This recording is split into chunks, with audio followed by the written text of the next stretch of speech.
इस समय, इदानीम, अधुना, ये अब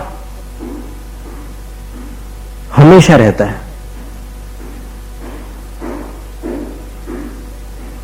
वो पहले वाला अब जो था वो बीत गया, और बीत जाने के बाद वो अब नहीं रहा। समझे आप? जैसे मैंने अभी भोजन किया, ये वाक्य है ना। अब शाम हो गई तो आप नहीं बोल सकते मैंने अभी भोजन किया, क्योंकि वो जिस समय भोजन किया उसी समय बोल सकते हैं कि अभी मैंने भोजन किया। तो अब ये द इटर्नल नाउ, एक इंग्लिश बुक है द इटर्नल नाउ, तो उसमें क्या होता है कि ये जो चेतना की परिणति होती है जानने देखने रूप, उसका नाम है उपयोग। इसीलिए आचार्य पूज्यपाद स्वामी ने उपयोग शब्द की परिभाषा क्या दी? जीवस्य या आत्मनः चैतन्यानुविधायी परिणाम उपयोग। परिणाम, परिणाम का अर्थ यहां पर परिणमन, पर्याय, तद भाव परिणाम। परिणाम का अर्थ भाव भी होता है, परिणाम का अर्थ पर्याय भी होता है। तो फिर वो जो चेतना गुण का परिणमन है, चेतना की पर्याय है, उसका नाम उपयोग है। जानना और देखना, वो जानने रूप भी हो सकती है, देखने रूप भी हो सकती है। छद्मस्तों में दोनों एक साथ नहीं होते। छद्मस्त किसको कहते हैं, याद है आपको? छद्मस्त जो छुप कर वार करता है उसको ना? नहीं, यहां पर छद्मस्त अर्थ का वो नहीं है। जो केवल ज्ञानी नहीं है उसको छद्मस्त कहते हैं। छद्म का अर्थ होता है ज्ञानावरण और दर्शनावरण, यानी जिन जीवों के पास ज्ञानावरण और दर्शनावरण कर्म है वो कहलाते हैं छद्मस्त। भले वो विपुलमति मन पर ज्ञानी क्यों न हो, छद्मस्त है। तो छद्मस्त जीवों में दर्शन और ज्ञान एक साथ नहीं होते, क्रम से ही होते हैं। जिस समय दर्शन होगा उस समय ज्ञान नहीं होगा, और जिस समय ज्ञान होगा उस समय दर्शन नहीं होगा। ऐसी व्यवस्था है। तो जीव को पहचान कर, और जीव को देखो द्रव्य से पहचानो, क्षेत्र से, काल से और भाव से, और फिर अपने को शरीर से भिन्न जानो, तो फिर वो अंतरात्मा है, सम्यक दृष्टि जीव। लेकिन शब्दों में इसकी चर्चाएं करना, वर्षों तक इसकी जानकारियां इकट्ठा करना और इसको मान लेना, इसमें बड़ा फर्क है। बहुत कुछ जानता है जीव, लेकिन अपने को शरीर से अधिक कुछ नहीं मानता। यही इसका बहिरात्मपना है। और फिर जो अगृहीत मिथ्या दृष्टि बहिरात्मा है, एक तो मिथ्या दृष्टि जो भी है वो तो बहिरात्मा ही है, लेकिन बहिरात्मा दोनों प्रकार के हो सकते हैं, एक गृहीत मिथ्या दृष्टि, एक अगृहीत मिथ्या दृष्टि। तो गृहीत मिथ्या दृष्टि तो फिर भी कुछ अध्ययन करने के बाद समझ जाएगा कि अरे मेरी मान्यता सारी मिथ्या थी। लेकिन अगृहीत मिथ्या दृष्टि जो जैन धर्म को पढ़ने वाला है उसके साथ बड़ी मुश्किल है, क्योंकि वो ये सब कुछ पढ़ा हुआ है। वो दूसरे को समझा सकता है कि देखो बहिरात्मा क्या क्या करता है, खुद बहिरात्मा होते हुए वो दूसरों को बता सकता है कि देखो अंतरात्मा ऐसा होता है और बहिरात्मा ऐसा होता है, खुद बहिरात्मा होकर के। और उसके साथ समस्या ये है, एक बड़े विद्वान कहा करते थे कि जैन यदि मिथ्या दृष्टि हो तो उसका सम्यक दृष्टि बनना कठिन होता है। कठिन इसलिए होता है कि वो सम्यक दृष्टि समझता है अपने को, क्योंकि उसने इतने शास्त्र पढ़े हैं और इतनी जानकारियां हैं उसके पास कि वो अपने को मिथ्या दृष्टि समझता ही नहीं। जो अपने आप को मिथ्या दृष्टि समझ ले तो वो सम्यक दृष्टि बनने का प्रयास कर सकता है, और जो सम्यक दृष्टि ही समझता है तो अब क्या बचा फिर करने को। तो ऐसे सैकड़ों लोग हैं जो श्रद्धा से जैन धर्म को मानते हैं, स्थूल रूप से शास्त्रों को भी पढ़ते हैं, कुछ समझाते हैं, समझते हैं, पर फिर भी कर्मोदय से वो अगृहीत मिथ्यात्व का उदय प्राप्त करके मिथ्या दृष्टि है और ऐसे कई व्रती भी होते हैं। अभी इस पंचम काल में रैणसार ग्रंथ में लिखा है कि व्रतियों में भी सायार अणयारा दुर्लभ होती, ऐसे सागार और ऐसे अनुगार, माने ऐसे देशव्रती और ऐसे महाव्रती मिलना मुश्किल है जिनके पास सम्यक दर्शन हो। दुर्लहा होती, बहुत दुर्लभ होते हैं वो कि जो सम्यक दृष्टि है और देशव्रती या महाव्रती है। ऐसा हो सकता है कि प्रतिमाधारी हो लेकिन फिर अंदर सम्यक दर्शन न हो। और जब अनंतों बार मुनिव्रत धारण करके जीव संसार में भटका है तो सम्यक दर्शन के साथ भटका है क्या? सवाल ही नहीं। मिथ्या दर्शन के साथ भटका है तो ऐसा संभव है।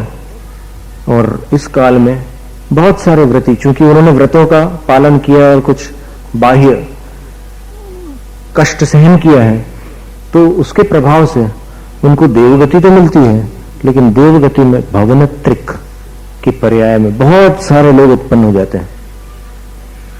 इसलिए एकदम ऐसी धारणा नहीं बनाना चाहिए कि जैसे हम कुछ समझ रहे हैं और फिर या फिर हमने व्रत धारण कर लिए हैं तो अब तो वैमानिक देवों का तो पद हमारे लिए बिल्कुल रिजर्व्ड हो गया, हमें तो आरक्षण प्राप्त हो गया, हम तो वैमानिक देव ही बनेंगे। अभी कोई ठिकाना नहीं है। यहां तक के कहा है, आदि पुराण में एक कथा आती है जय कुमार सुलोचना चरित्र के अंतर्गत कि एक आर्यिका मरण के उपरांत देवगति को प्राप्त करती है, वहां से आकर पुनः स्त्री पर्याय को प्राप्त करके आर्यिका बनती है, फिर देवगति को प्राप्त करती है, फिर स्त्री पर्याय को प्राप्त करके आर्यिका बनती है। क्या विचित्रता है कर्मों की। यानी एक आर्यिका देव पर्याय में जाती, वापस फिर स्त्री पर्याय में आकर के आर्यिका पद को धारण कर रही है। क्या मतलब है? पुनः स्त्री पर्याय प्राप्त हो सकती है सम्यक दृष्टि को? नहीं हो सकती। और यह भी संभव है कि आर्यिका अवस्था में सम्यक दर्शन हो और देव पर्याय में जाकर के वापस मिथ्यात्व हो जाए। यहां से तपस्या करके मुनि अवस्था में रत्नत्रय के साथ कोई जीव आयु पूर्ण करे और ग्रैवैकों में उत्पन्न हो जाए और वहां जाकर के सम्यक छूट जाए, 31 सागर तक मिथ्या दृष्टि रहे और वापस आकर के फिर मिथ्या दृष्टि मनुष्य बन जाए। ये भी संभव है। तो ऐसी बहुत सारी स्थितियां बनती है। इसलिए आचार्य कुमकुम स्वामी ने अष्टपावड़ ग्रंथ में कुछ निर्देश दिए हैं जो अपनी आत्मा का कल्याण करना चाहते हैं। उन जीवों के लिए उन्होंने कहा है कि आप कैसी सावधानी बरतो, कैसी सावधानी बरतने से आपका सम्यक दर्शन सुरक्षित रह सकता है और किन असावधानियों से आपको बचना है। तो उन्होंने बताया कि ऐसी संगति से बचो आप कि जहां आपकी श्रद्धा विचलित हो सकती हो, ऐसी संगति से बचो। और फिर सत्संगति, मूल तो उन्होंने संपर्क की बात ही पर जोर दिया है कि संगति अगर आप ठीक रखोगे तो फिर कभी कभी धारणा अपनी भी रहती है कि अपनी संगति बहुत अच्छी है, पर उसमें भी भ्रम हो सकता है। जैसे बहुत से ऐसे लोग हैं जो नियम से कुछ अनुष्ठान करते रहते हैं, कुछ क्रियात्मक अनुष्ठान करने वाले लोग हैं, कुछ स्वाध्याय आदि करने वाले लोग हैं, लेकिन इतना सब करने के बावजूद जब तक अपने अंतरंग में निष्पक्ष भाव नहीं आता, वो जब तक अपन मतार्थी बने रहते हैं तब तक वो समस्या दूर नहीं होती। इसलिए श्रीमद् राजचंद्र जी ने बड़ी सुंदर बात कही थी एक बार कि अपने को आत्मार्थी बनना है, आत्मा की इच्छा करने वाला आत्मार्थी। आत्मानम अर्थयते इति आत्मार्थी, जो आत्मा को चाहता है वो आत्मार्थी है। और मतम अर्थयते इति मतार्थी, जो मत और संप्रदायों की इच्छा करता है वो मतार्थी है। तो मत और संप्रदायों की इच्छा करने वाला उस चार दीवारी में अटक कर सम्यक का जो विशाल स्वरूप है उससे वंचित रह सकता है। लेकिन आत्मार्थी बन जाए कि नहीं, मुझे अपनी आत्मा चाहिए, मुझे कुछ भी नहीं चाहिए, तन्मुक्त्वा नव तत्व संतति मिमात्मायमेकोस्तु नः। आचार्य अमृतचंद स्वामी कहते हैं कि 9 पदार्थ भी नहीं चाहिए मुझे, 9 पदार्थों की पंक्ति को छोड़कर बस मुझे एक अपनी आत्मा, वही इष्ट है। ये जब तक नहीं आता, अभी कई लोग ये बोलते हैं कि आत्मा फात्मा में क्या रखा है, इनकी चर्चा में फालतू की बातें बोले। जब कई लोग ऐसे अनादर करते हैं और कुछ लोग दिन रात आत्मा की रट लगाते हैं, लेकिन न आत्मा उन रटने वालों की वस्तु है और न उसका तिरस्कार करने वालों की वस्तु है। आत्मा कोई अद्भुत, अलौकिक, अद्भुत, अनिर्वचनीय तत्व है और एक बार उसकी महिमा अगर अंदर आ जाए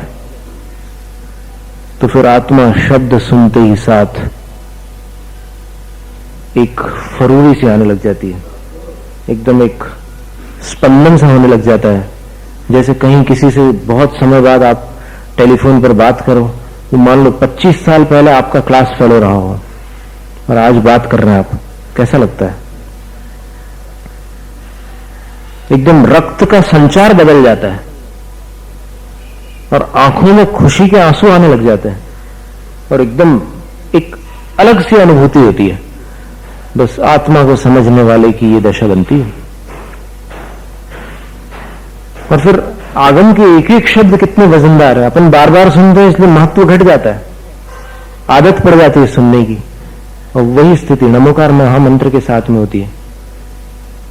लेकिन अगर श्रद्धा हो और आगम के प्रति आदर का भाव हो तो फिर एक शब्द भी कितनी गहराई में ले जा सकता है जीव को, उसकी कल्पना नहीं कर सकते आप। मैं आत्मा हूं। अब मैं आत्मा हूं, उसमें द्रव्य आ जाए, क्षेत्र आ जाए, काल आ जाए, भाव आ जाए। अभी प्रश्न आया था एक कि ये पदार्थ, अस्तिकाय, द्रव्य और तत्व, ये 4 शब्द आते हैं ना। जीव पदार्थ, जीव अस्तिकाय, पंचान्य च अस्तिकाय, 5 अस्तिकाय होते ना। 5 अस्तिकाय में 6 द्रव्यों में से काल को हटा दो, बाकी जो 5 द्रव्य हैं उनको पंचास्तिकाय कहते हैं। कौन से 6 द्रव्य हैं? जीव, फिर दूसरा अजीव। अजीव द्रव्य है क्या? उद्गल, हाँ। धर्म द्रव्य, अधर्म द्रव्य, आकाश द्रव्य और काल द्रव्य। तो द्रव्यों में से काल को पृथक करने पर 5 अस्तिकाय होते हैं। पदार्थ किसको कहते हैं? किसी वस्तु को।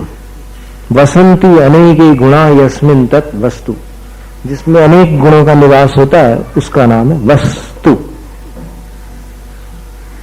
वस धातु है जिससे निवास शब्द बना है, घय प्रत्यय करके, नी उपसर्ग पूर्वक। वासः, तो जिसमें अनेक गुण निवास करते हैं उसको वस्तु कहते हैं। वस्तु को पदार्थ कहते हैं। तो देखो, अपन विचार करें कि ये 4 शब्द हैं। अब इन 4 शब्दों में अपन क्या करोगे? द्रव्य की अपेक्षा से विचार करो तो द्रव्य किसको कहते हैं? गुण पर्यायवद द्रव्यम, ठीक है ना। तो गुण और पर्यायों वाली जो भी वस्तु होती है उसका नाम द्रव्य होता है। तो द्रव्य की दृष्टि से विचार करो तो वो वस्तु यानी जो जीव पदार्थ है वो आ जाता है ज्ञान में। फिर पदार्थ के बाद दूसरा शब्द क्या था? अस्तिकाय। अस्थि किसको बोलते हैं? आचार्य ऋषि ने एक बार कुंडलपुर में कहा था, सन 89 की बात है, चातुर्मास चल रहा था। उन्होंने बोला कि इतना समझ में आ जाए कि मैं अस्थि नहीं हूं, अस्थि हूं, तो ज्ञानी जीव हो जाए। अस्थि, अस्थि का अर्थ होता है सत, विद्यमान। तो मैं त्रिकाली ध्रुव सत्ता का धारी एक अस्तिकाय हूं। ये अगर समझ में आ जाए कि मैं जीव हूं। अस्थि यानी देखो जीवन नष्ट हो जाता है, जीव कभी नष्ट नहीं होता। फिर जीवन नष्ट होने पर जो ये समझता है कि जीव का नाश आ गया, वो आकुल व्याकुल होता है। और जो जीवन के नाश को जीव का नाश नहीं मानता, वो उस घटना को भी देखता है और मृत्यु का भी स्वागत करता है। आ जाओ, देखते हैं। हम लोग बोलते हैं कि तुम बहुत डरावनी हो, लेकिन मुझे तो ऐसा कुछ भी नहीं लग रहा।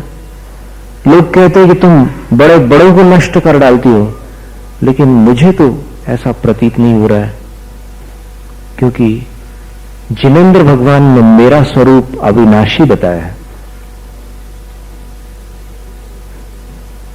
तो मुझे उन लोगों पर विश्वास नहीं हो रहा है, मुझे तो जिनेंद्र भगवान पर विश्वास है। और तुम मेरे सामने हो, तुम्हें देखकर भी मुझे डर नहीं लग रहा है, इसलिए मेरा विश्वास शक्तिशाली है, मेरा विश्वास महत्व रखता है। लेकिन फिर भी मोही प्राणी कभी कभी मृत्यु से घबराता है। आत्मा और शरीर को पृथक जानने वाला भी कभी कभी मृत्यु से इसलिए घबरा जाता है कि इष्ट वियोग उस काल में होता है। वो जानता है कि मेरा अंत नहीं है, लेकिन ये जो संयोग है, ये संयोग छूट जाएगा, फिर कहां मिलेंगे, ऐसा लगता है ना। अगर अभी प्राण निकल गए तो ठीक है, आत्मा तो अजर अमर है, आत्मा तो कहीं और चली जाएगी, लेकिन फिर इन संबंधियों से कहां मिलन होगा, ऐसा लगता है ना। देखो, अकृत पुण्य की मां, क्या नाम था उनका? मृष्टदाना। नाम बहुत अटपटा है, आज किसी का नहीं मिलने वाला ऐसा नाम, मृष्टदाना।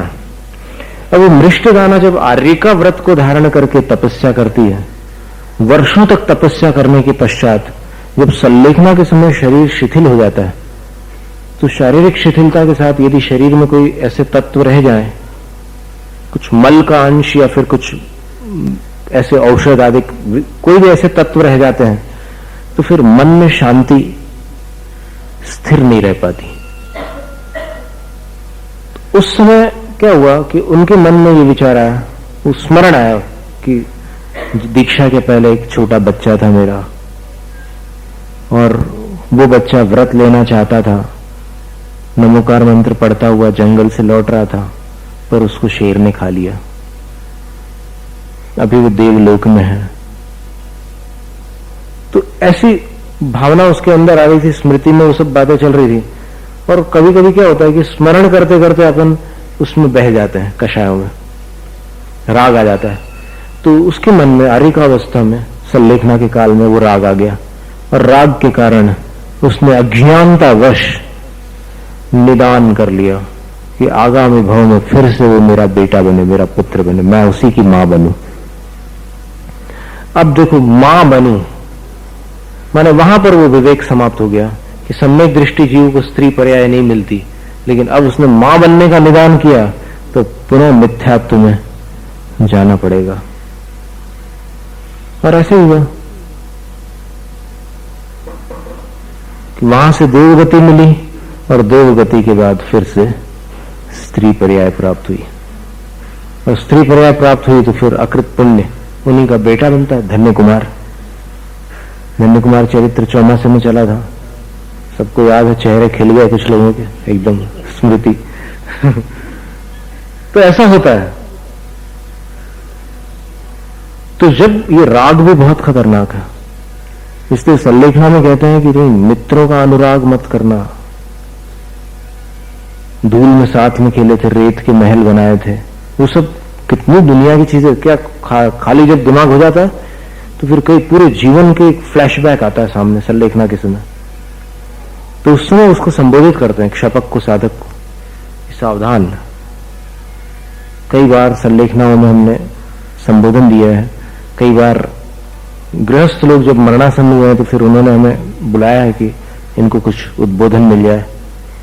एक बब्बा थे, वो 6 ढाला उनको पूरी याद थी, तो उनको हम सुनाने जाते थे, लेकिन फिर भी उनकी आयु जब क्षीण होने लगी तो फिर उनके अंदर कुछ इच्छाएं प्रकट होती थी कि मुझे अमुक वस्तु खाने के लिए चाहिए, यानी तले हुए पदार्थों की कभी उनको इच्छा होती थी, अलग अलग प्रकार की, मतलब आप सुनोगे तो हंसोगे लेकिन हंसने की बात नहीं हो।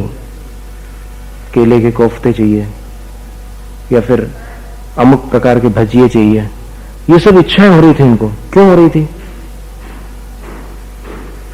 क्योंकि विषयों से जीव तृप्त नहीं होता। तृप्त नहीं होता तो फिर उसको कभी जब विषयों का अभाव होता है तो उन विषयों का स्मरण आता है। स्मरण आता है तो जो उसको उस समय क्षणिक सुख मिला था उसकी इच्छा जागती है, और इच्छा जागती है तो उस इच्छा को पूर्ण करने के लिए वो व्याकुलित होता है, और व्याकुलित होता है तो फिर ऐसी स्थिति में भी, मृत्यु के समय भी, कभी परिवार वालों से बोलता है कि मुझे वो दे दो, फिर बाद में सुनाना बोले छह डाला, नमोकार मंत्र तो हमें से ही आउट है, ऐसा बोलता है। हम तो वही अंदर तो वही चल रहा है, तुम तो लाओ पहले भजिया, ऐसा बोलता है वो। तुम हमें सिखाओ, सिखा रहे हो बोले, हमें मत सिखाओ, हम सब समझते हैं। अब समझते हैं लेकिन फिर भी राग कर रहे हैं, ये नहीं समझते कि ये क्या है, मतलब इस इच्छा को क्या कहोगे? राग कहेंगे ना, फिर मुंह से ही बोलते जा रही है, राग आग दहे सदा ताते समामृत से ही चिर भजे विषय कषाय। और फिर हम बोलते थे उनसे कि देखो ये क्या पंक्ति पढ़ रहे हो आप, बोलो जरा, थोड़ा धीरे से बोलना। फिर धीरे से बोलते थे, चिर भजे विषय कषाय। एकदम शिथिल शरीर था, हड्डी पसली दिख रही थी।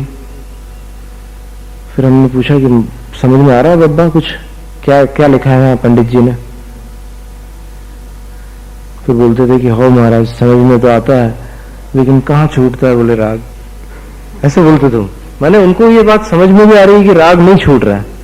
फिर हमने बोला उसी का तो पुरुषार्थ करना है, ये जो अवसर है मनुष्य पर्याय का, अभी जो कुछ समय बचा है उसमें इतना ही तो काम करना है आपको, और तो कुछ करना नहीं।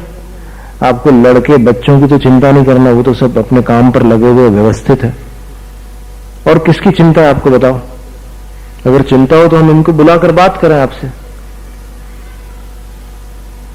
मनुष्य भाव को खराब क्यों करते हो? हटाओ इसको, छोड़ो। इसी प्रकार कभी सल्लेख नामे एक माता जी थी, उनको बहुत वेदना थी, कैंसर था उनको, शायद लीवर का कैंसर रहा होगा या फिर स्टमक का, या कोई भी एब्डोमिनल कैंसर था उनको। तो इतनी वेदना होती थी, पर उनकी सहन शक्ति बहुत प्रबल थी, वो कभी कराहती नहीं थी। इतनी उनने साधना की थी लाइफ में कि मुझे कोई भी तकलीफ हो मैं ऐसा नहीं करूंगी, ऐसा उनका इतना दृढ़ संकल्प था कि वो कराहती नहीं थी।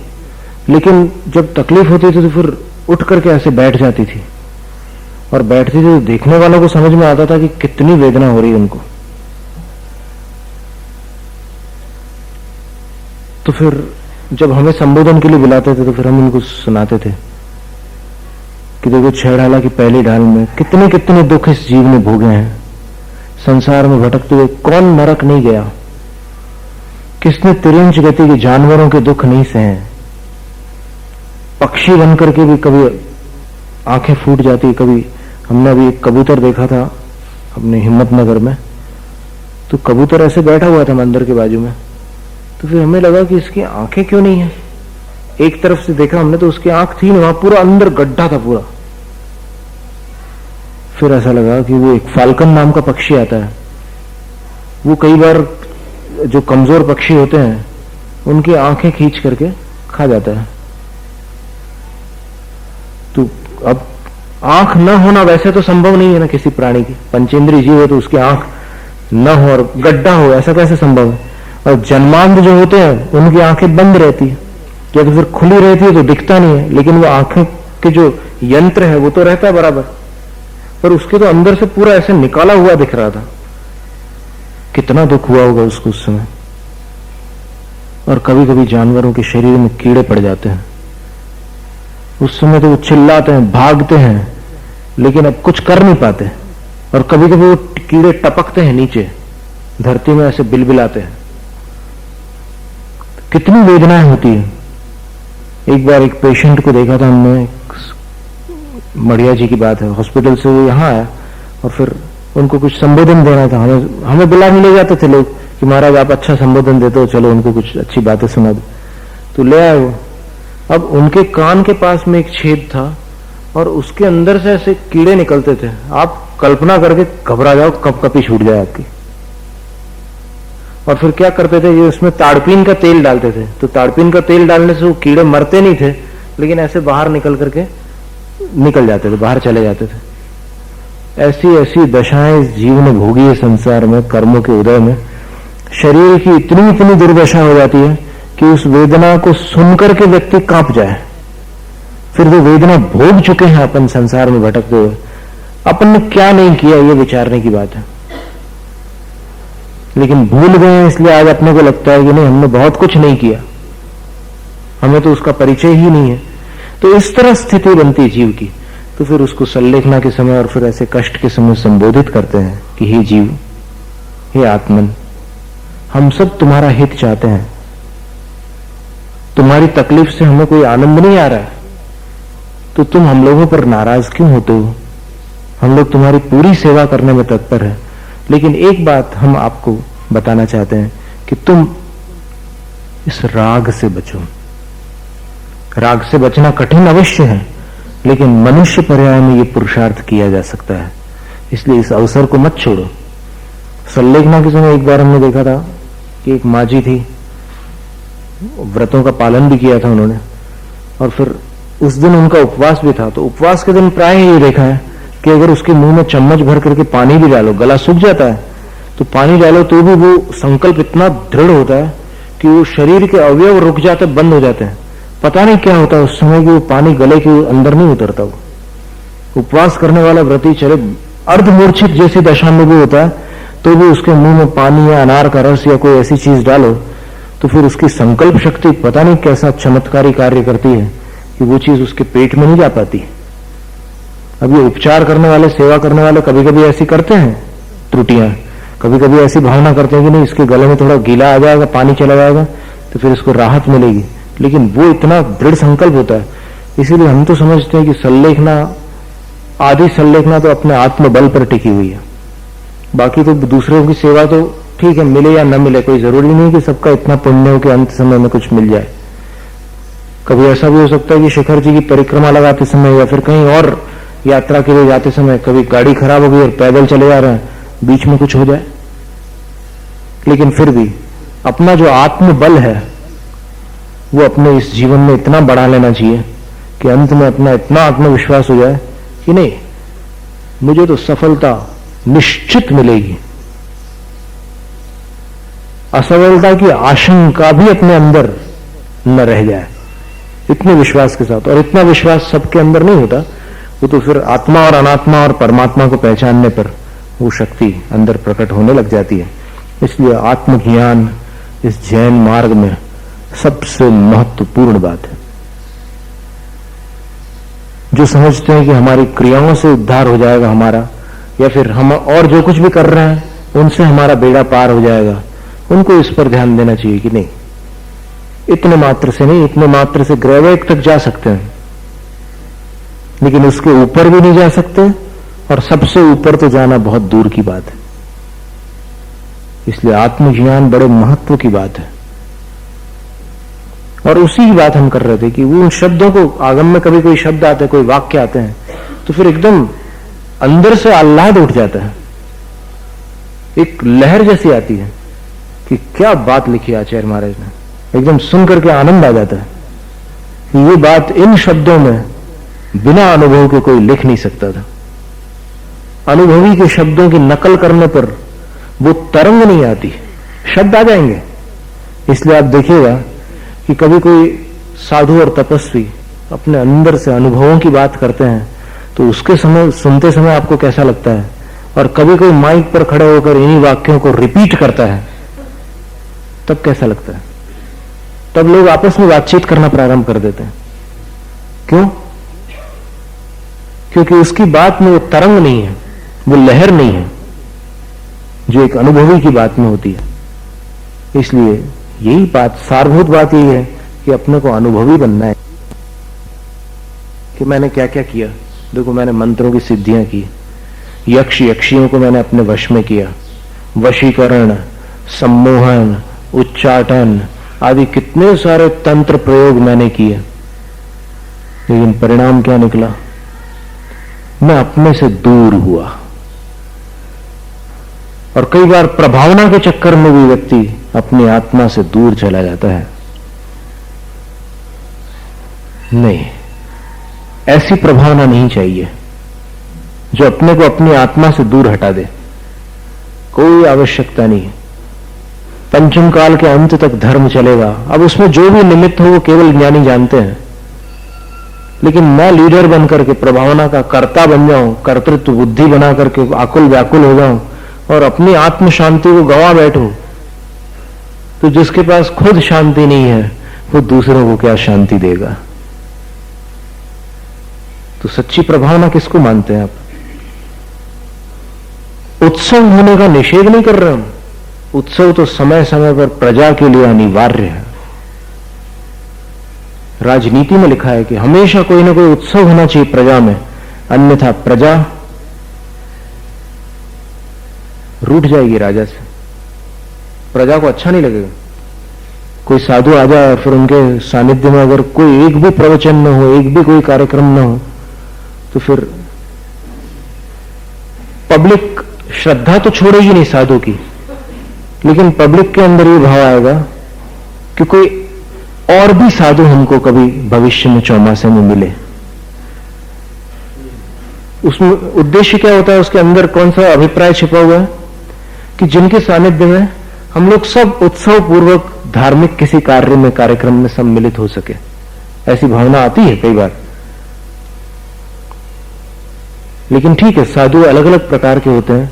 किसी साधु की भी अपने को अभिनय नहीं करनी चाहिए। सभी साधु अपने स्थान पर है। और जैन समाज इतना अजीब समाज है कि कुछ लोग तरुण सागर से सुधरने वाले लोग हैं, कुछ लोग सुधा सागर जी से सुधरने वाले लोग हैं, कुछ लोग आचार्य विद्यासागर जी से सुधरने वाले लोग हैं,